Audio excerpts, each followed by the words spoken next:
ሰላም እንዴት ናችሁ? ሪቪው ሁሉንም ነኝ። ዛሬ እንግዲህ ሪቪው ማድረግላችሁ የሆስፒታል መርፌ ነው የምንገኘው ባንዳፍ ሆስፒታል ነው። ሌትስ ጎ። እሺ ሰላም ነው አይደል? ሰላም ነው አለን። ዝግጁ ነህ? ቂጥህን አታኮሳትረው እሺ? አለበለዚያ መርፌ ይወጋሃል። እሺ እሺ ዶክተር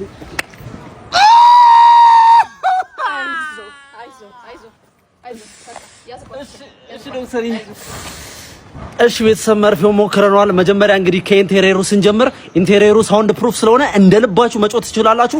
6ም 7ም ሆናችሁ እንደ ጀማ መምጣት ትችላላችሁ። ማንንም ሰው አይደርስላችሁም። ቀጣይ እንግዲህ መርፌውን ሪቪው ስናደርገው ትንሽ ቅር ያለኝ ነገር እንደ ቪዲዮ ላይ ምናምን ማስታወቂያ ላይ እንደምናየው አይደለም፣ ፖስተርም ላይ እንደሚታየው አይደለም። ፖርሽኑ ትንሽ አነስ ብሏል። ሞር ግን ቴስቱ ግን አሪፍ ነው። እስካሁን ድረስ ጣዕሙ ከቂጤ ላይ አልጠፋም። ትንሽዬ ስፓይሲ ነገር አለው። ቂጥ ላይ የሙቁጥቁጥ አይነት ስሜት አለው። እሱ ነው ትንሽ ቅር ያለኝ፣ ግን ጣዕሙ በጣም አሪፍ ነው። ስለዚህ ሬት ለማድረግ ያክል ኢንቴሪየሩን ላይክ ኦልሞስት 8 out of 10 ሰጠዋለሁ። መርፌውን ደግሞ ወደ 9 out of 10 ጀስት ቅር ያለኝ ነገር እንዳልኳችሁ መቆጥቆጥ ስፓይሲነቷና ፖርሽኑ ስለሆነ እሱን 9 out of 10 ሰጠዋለሁ።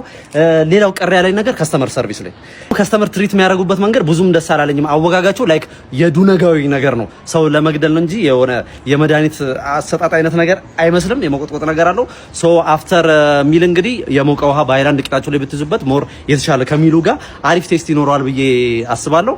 ቀጣይ ሪቪው እንዳደረግላችሁ የምትፈልጉትን ነገር ኮሜንት ላይ ጻፉልኝ። ይመቻችሁ።